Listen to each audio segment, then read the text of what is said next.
अंबाबाईच्या चरणी अर्पण केलेल्या दागिन्यांचं मूल्यांकन सुरू करण्यात आलंय। पश्चिम महाराष्ट्र देवस्थान समितीकडून हे मूल्यांकन केलं जातंय। 2020 ते 2024 या 4 वर्षांमध्ये अंबाबाईच्या चरणी जे दागिने अर्पण करण्यात आलेले आहेत त्या दागिन्यांचं मूल्यांकन आता सुरू आहे।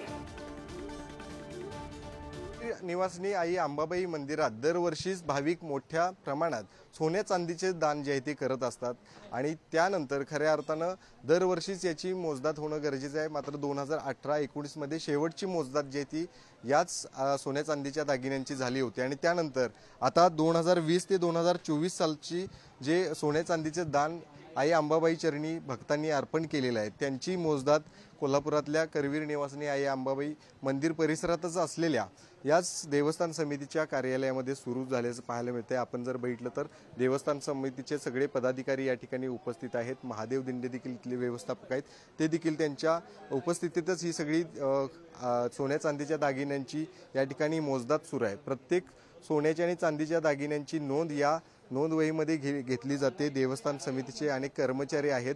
प्रत्येक सोन्याच्या आणि चांदीच्या दागिन्यांचं या ठिकाणी वजन पाहिलं जातं आणि त्याची नोंद जी आहे ती या नोंदवहीमध्ये लिहून ठेवली जाते। खरं तर 2018 आणि 19 मध्ये शेवटची मोजदाद या ठिकाणी झाली होती। त्यानंतर आता 2020 ते 2024 या 4 वर्षातील जे सोन्या चांदीचे दागिने आई अंबाबाईच्या चरणी भक्तांनी अर्पण केलेले आहेत त्याच दागिन्यांचं या ठिकाणी मोजदाद सुरू असल्याचं पाहायला मिळते। खरं तर ही प्रक्रिया जी आहे ती मोजदादची सुरूच राहणार आहे। मात्र या संपूर्ण प्रक्रियेदरम्यान आई अंबाबाईच्या चरणी मात्र नेमकं किती सोनं आणि चांदी दान केले हे मात्र आता संपूर्ण मोजदाद पूर्ण झाल्यानंतरच समजणार आहे। कॅमेरामन ओंकार वळवडेसह शेखर पाटील, पुढारी न्यूज, कोल्हापूर।